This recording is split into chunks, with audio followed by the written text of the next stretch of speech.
Un encuentro con su palabra, porque secase la hierba, marchitase la flor, mas la palabra de Dios permanece para siempre. Con ustedes, el doctor José Ricardo Arias Quintero.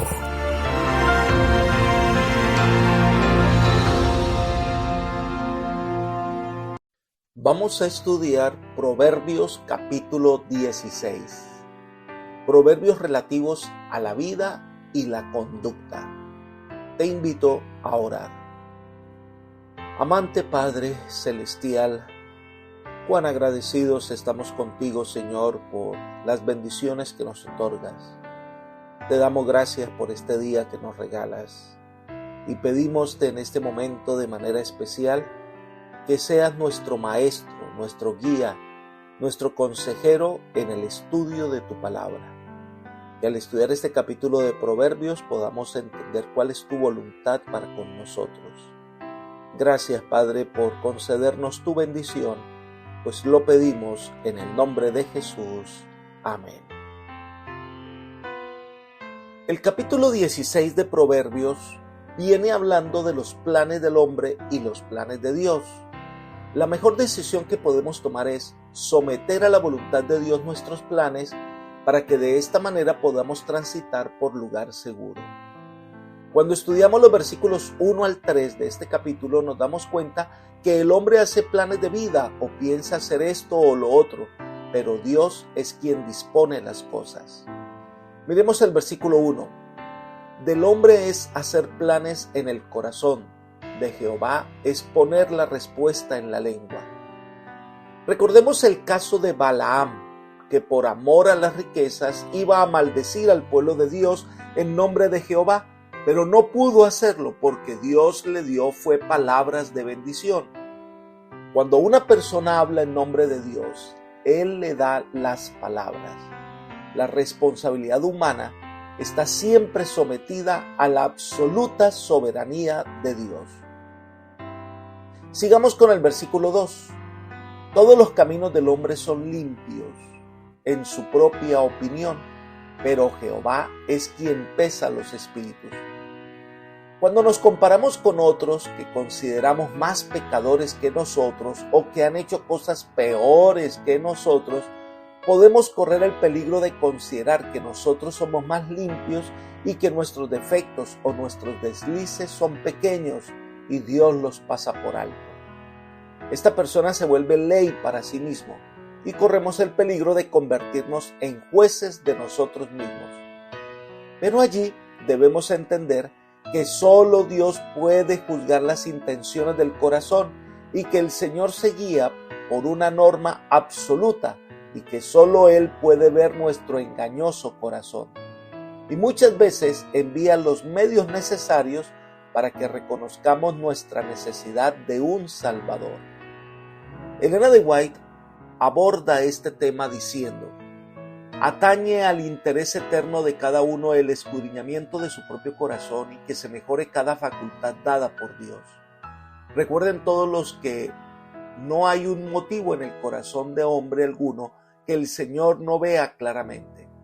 Los motivos de cada uno se pesan tan cuidadosamente como si el destino del instrumento humano dependiera de ese resultado. Necesitamos relacionarnos con el poder divino para que aumente nuestra clara comprensión y nuestro entendimiento de cómo razonar de causa a efecto. Es preciso que cultivemos las facultades de comprensión, haciéndonos participantes de la naturaleza divina por haber huido de la corrupción que hay en el mundo a causa de la concupiscencia. Esto está en la Review and Herald del 8 de marzo de 1906. Dios conoce todas las cosas y todos nuestros motivos. Miremos el versículo 3.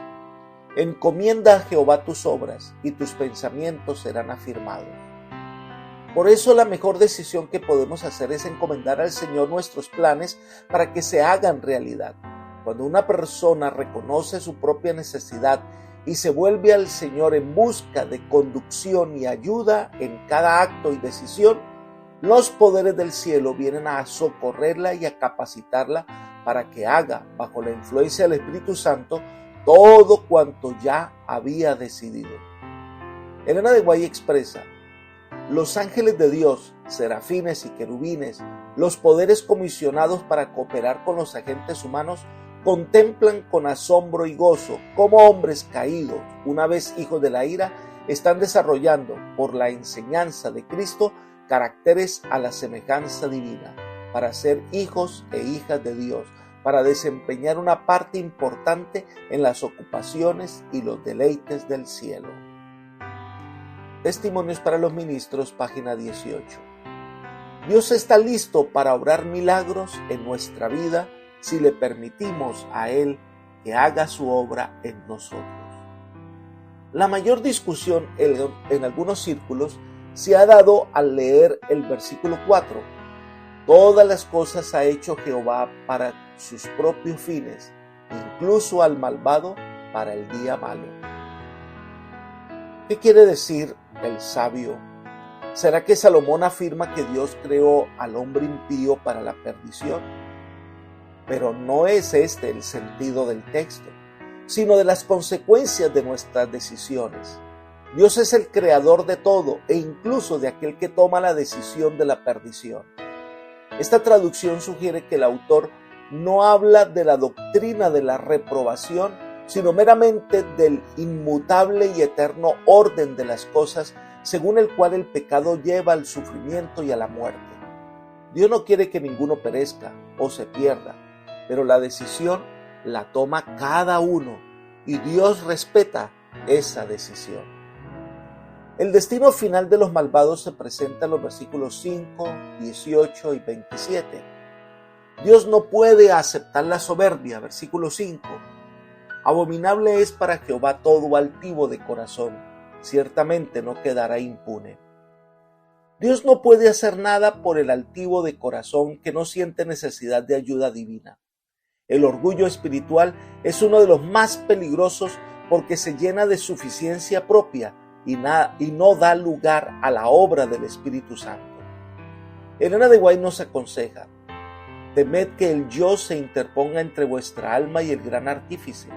Temed que la voluntad propia malogre el elevado propósito que Dios desea alcanzar mediante vosotros.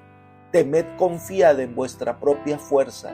Temed retirar vuestra mano de la mano de Cristo e intentar recorrer el camino de la vida sin su presencia constante. Palabras de vida del Gran Maestro, página 125. Por eso el versículo 18 advierte: antes del quebranto está la soberbia, y antes de la caída la altivez de espíritu. A pesar de las repetidas advertencias contra el orgullo, en cada generación hay personas que se ensoberbecen y enorgullecen solo para caer en dificultades y desgracias. Los que mantienen su orgullo y su posición a lo largo de toda esta vida tendrán que reconocer con humildad a Dios en el juicio. Debemos cuidarnos de este terrible mal y aprender a ser humildes, reconociendo nuestra necesidad de Dios. En el versículo 27 nos dice: el hombre perverso cava en busca de mal, en sus labios hay como una llama de fuego.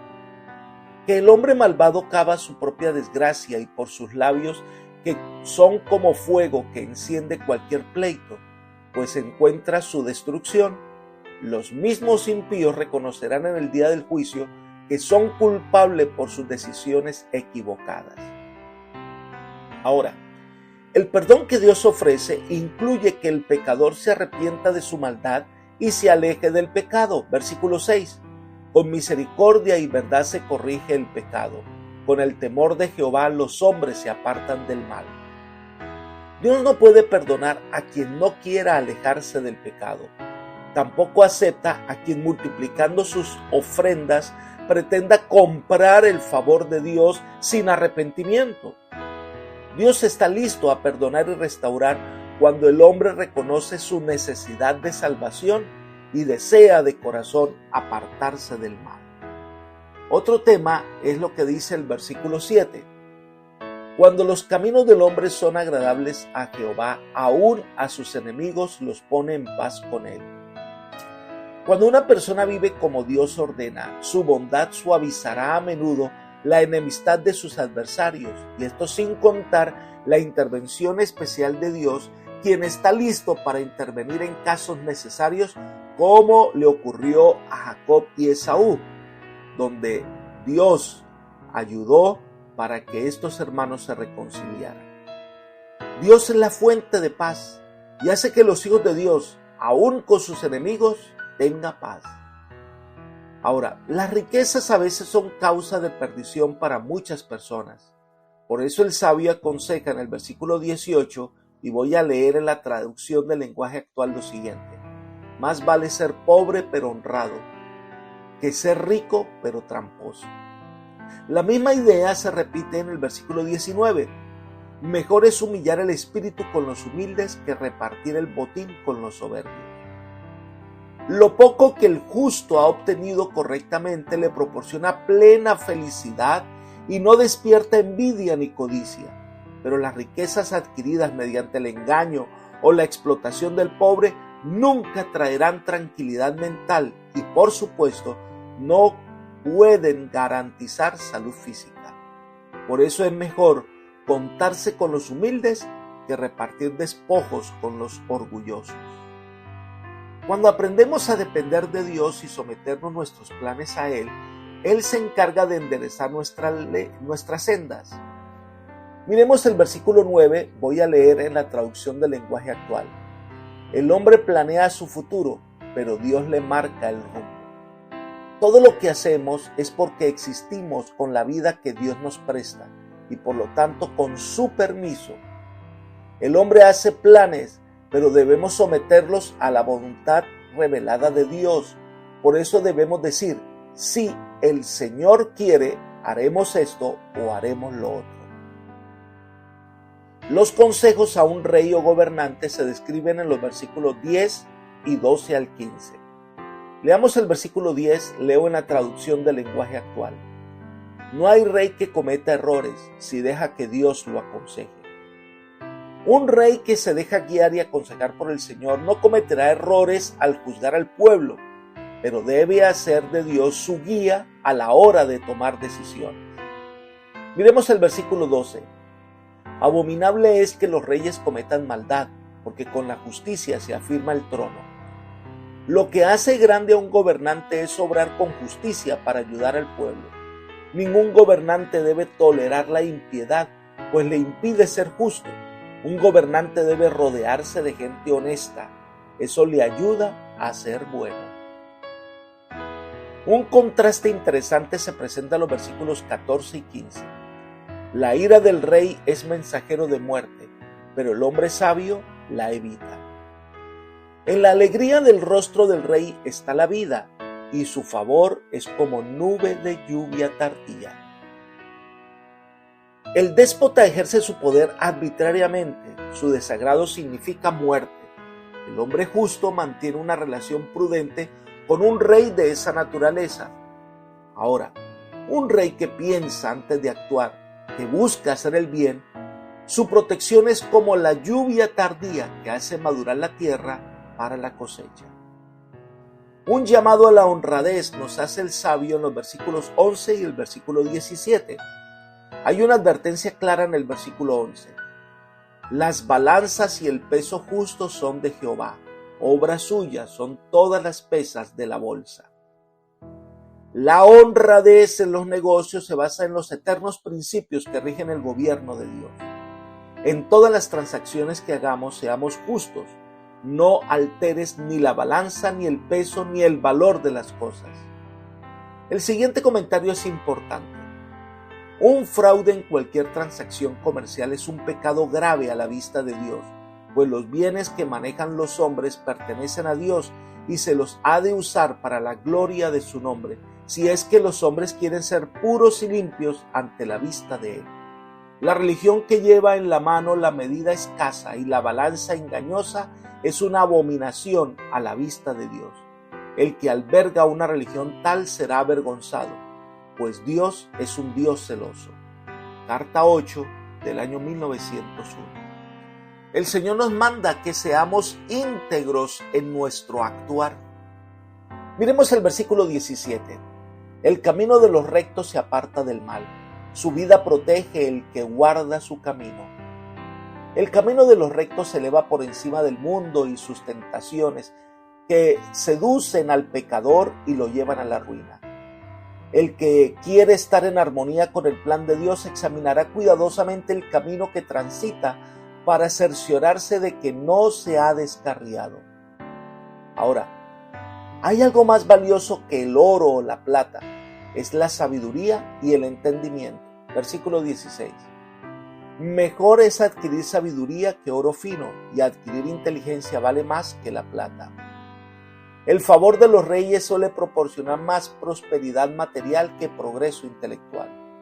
Cuando la gente subordina sus propias ideas a las del rey y lo obedece en contra de sus propias convicciones, la sabiduría y el entendimiento sufrirán. Ambas cualidades tienen mayor valor que los metales por los que la gente se afana tanto. Una bienaventuranza hay para aquel que confía en el Señor. Versículo 20. El entendido en la palabra hallará el bien. El que confía en Jehová es bienaventurado. Solo una persona que entiende el amor de Dios y confía su camino para que el Señor lo dirija encuentra bendición. Obedecer las indicaciones de la palabra de Dios tendría prosperidad mental, espiritual y física, además que será feliz en todo lo que haga. En los versículos 21 al 24 se destaca que el hombre prudente y sabio usa los labios para dar esperanza y vida. Veamos el versículo 21. El sabio de corazón es llamado prudente, y la dulzura de los labios aumenta el saber. La prudencia de un hombre sabio es reconocida aún por los necios que no la practican. Sus palabras se comparan con un panal de miel y es medicina para los huesos. Se ha demostrado la relación que hay entre las palabras, los estados de ánimo y la salud. Leamos los versículos 23 y 24. El corazón del sabio hace prudente su boca y añade gracia a sus labios. Panal de miel son los dichos suaves, suavidad para el alma y medicina para los huesos. Las palabras duras y hostiles deterioran la salud, tanto del que las pronuncia como del que las oye. Pero las palabras bondadosas y suaves son medicina para todo el cuerpo. Por eso los sabios son instrumentos para dar vida. Versículo 22. Manantial de vida es el entendimiento para el que lo posee, pero la erudición de los necios es pura necedad. El entendimiento proporciona al que lo posee una fuente continua de vida y poder, pero la necedad solo acarrea el castigo. El versículo 25 nos habla del camino que el hombre cree que es el correcto, pero su fin es camino de muerte. Debemos confiar nuestro camino al Señor, porque el Señor tiene el discernimiento para llevarnos por el camino de la vida.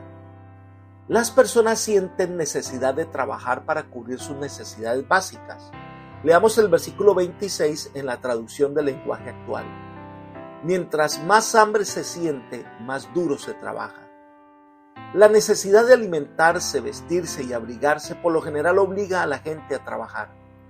La primera de las tres es la más importante. El hombre suple sus necesidades con el sudor de su frente. En la cultura de Israel, el trabajo era considerado una bendición y un medio de sustento. Lo mismo debemos considerarlo hoy día. En los versículos 28 al 30 hace una referencia a la obra de los malvados que desean hacer el mal, usan los labios para hablar perversidades y crear confusión. Miremos el versículo 28. El que es malvado y chismoso provoca peleas y causa divisiones. Pensemos por un momento, ¿qué intenciones tiene el que te cuenta un chisme? ¿Qué busca el que habla mal del prójimo? Este lleva a las personas a través de lisonjas por el camino del mal. A estas personas debemos evitar y no pueden por ningún motivo ser guiadas por ello. Elena de White comenta, así como en los días de Cristo hubo espías que seguían las pisadas de Cristo, también pasa ahora con nosotros. Satanás se alegra mucho si puede usar a los falsos creyentes para que actúen como acusadores de los hermanos, pues aunque no se dan cuenta de ello, los que hacen esto le sirven tan ciertamente como lo hizo Judas cuando traicionó a Cristo. Satanás no es menos activo ahora que en los días de Cristo, y los que se prestan para hacer su obra manifiestan su espíritu. Review and Herald del 3 de junio del año 1884. Debemos evitar ser instrumentos de mal, usar los labios para dar ánimo y no permitir que la crítica maligna haga su obra en nosotros. No sigamos el camino del malo. Versículos 29 y 30. El hombre malo lisonjea a su prójimo y lo hace andar por el mal camino. Cierra los ojos para pensar perversidades, mueve los labios, comete el mal. Este siniestro y maligno personaje está tan decidido a hacer el mal que cuando entrecierra los ojos para pensar perversidades y aprieta los labios para ocultar una mueca cruel, es como si ya hubiera perpetrado el mal. Se honra la historia del hombre que ha envejecido en el camino del bien. Versículo 31. Corona de honra es la vejez que se halla en el camino de justicia. Aquellos ancianos que van por el camino de la justicia coronan su carrera de la vida con sus sabios consejos y buena influencia. Pero es una persona de congruencia, una persona que hace el bien. Ahora, alguien que anda por el camino del mal, por la incongruencia en aquellos que persisten en hacer lo que no se debe, llevan una vida que va a la perdición. El versículo 32 nos habla del hombre más valiente y capaz de la tierra. Leamos. Mejor es el que tarda en airarse que el fuerte, el que domina su espíritu que el conquistador de una ciudad. Un carácter fuerte y valiente es el de aquel que es capaz de controlar su ira y sus emociones. Como Jesús ante el juzgado y la cruz, teniendo todo el poder del universo, conociendo el falso juicio que se le hacía, sabiendo que los jueces eran hombres perversos, no desató su ira, sino oró para que el Señor les perdonara. El más fuerte y valiente es el que tarda en airarse y el que domina a sí mismo, el que aún ante la provocación mantiene la serenidad y cuida sus palabras para no ofender. Elena de White afirma, la voluntad de Dios es que el amor divino cierre los ojos, los oídos y el corazón a todo este tipo de provocaciones y a todas las sugestiones con que Satanás quiera llenarlos. Hay una gran elocuencia en el silencio del que está expuesto a malas conjeturas o ultrajes. Enseñorearse uno de su espíritu es ser más fuerte que reyes o conquistadores.